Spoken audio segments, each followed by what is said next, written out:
You don't drift into the person you become, you rehearse it. And 2026 is where the rehearsal ends. Here's the uncomfortable truth. Most people don't fail next year. They confirm who they already are. And if nothing changes, 2026 won't feel new, it will feel final. Problem revelation. There's a pattern you've probably lived through more times than you want to admit. You decide to reset. You promise discipline. You start clean, new plan, new routine, new mindset. And then something small breaks.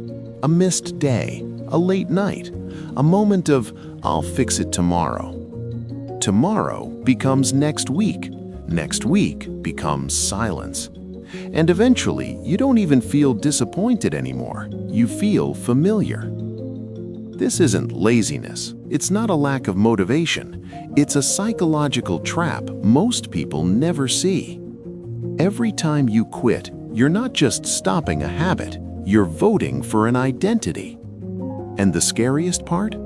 Votes compound. Let me tell you about Rohan. Rohan is 27. Smart, capable, not clueless. Every year he tells himself the same thing. This year will be different. He's tried morning routines, gym memberships, journals, productivity apps. January, he's unstoppable. March, he's inconsistent. June, he's negotiating with himself. December, he's tired of pretending. Here's what makes Rohan dangerous, not weak. He always has a reason. Work got busy, family issues, mental burnout, bad timing. Each reason sounds valid. Taken alone, they are valid, but together they form a pattern. Rohan doesn't fail loudly, he fails quietly. No collapse, no rock bottom, just slow erosion. And over time, something shifts. He stops saying, "I'm trying." He starts thinking, "This is just how I am." That thought is the real failure. Here's what no one tells you about inconsistency. It doesn't just affect your results, it affects your self-trust. Every broken promise teaches your brain one thing: your words don't matter. So the next time you set a goal, part of you doesn't listen. Not because you're weak, because you've trained yourself not to believe. This is why motivation feels useless. This is why discipline feels heavy. You're not fighting habits, you're fighting your own history. And by the time most people reach a new year, they're not starting fresh, they're carrying evidence. Rohan didn't change when he found motivation. He changed when he discovered something uncomfortable. Progress doesn't come from intensity, it comes from continuity. Not perfect days, unbroken chains. Rohan noticed something strange. On the days he felt motivated, he did too much. On the days he felt nothing, he did nothing. Both were extremes. Both led to quitting. So he tried something that felt almost insulting to his ego. He lowered the standard. Not the standard of identity, the standard of action. Instead of work out for an hour, it was 5 minutes. Instead of perfect routine, it was one non-negotiable task. Not impressive, not inspiring, but repeatable. This is where most people misunderstand discipline. Discipline is not forcing yourself to do hard things. It's removing the conditions under which you're allowed to quit. Here's the contradiction that breaks people. The actions that change your identity often feel too small to matter, and the actions that feel meaningful are usually the ones you can't sustain. Rohan hated this. It felt like he was lowering his ambition, like he was settling. But something else started happening. For the first time, he wasn't negotiating with himself. No debates, no speeches, just action. And action, repeated, did something motivation never did. It created evidence. This is the part no one romanticizes. Rohan didn't feel proud. He didn't feel transformed. He felt bored, underwhelmed, almost embarrassed. 5 minutes doesn't feel like growth. It feels like avoidance.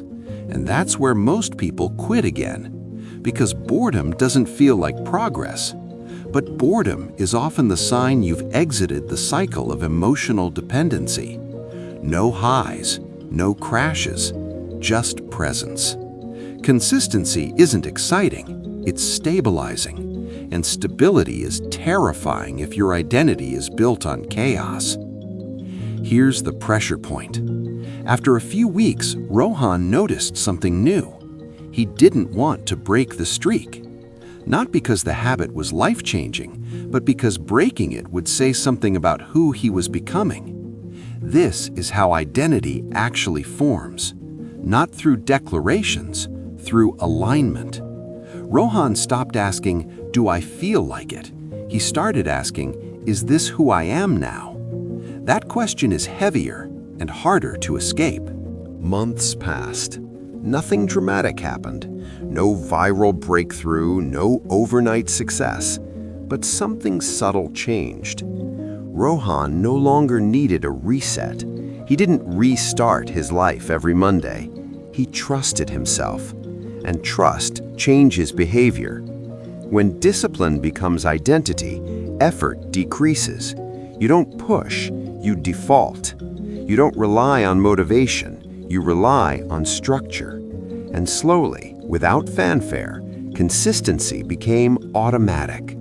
Not because Rohan became special, because he stopped breaking continuity.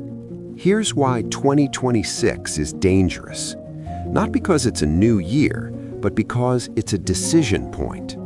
You're either reinforcing the identity you've been rehearsing, or you're interrupting it.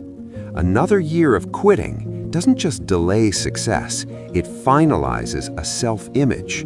And once an identity feels true, changing it feels impossible. This is why most people don't transform in their 30s or 40s. Not because they can't, because they're tired of arguing with who they think they are. So here's the system.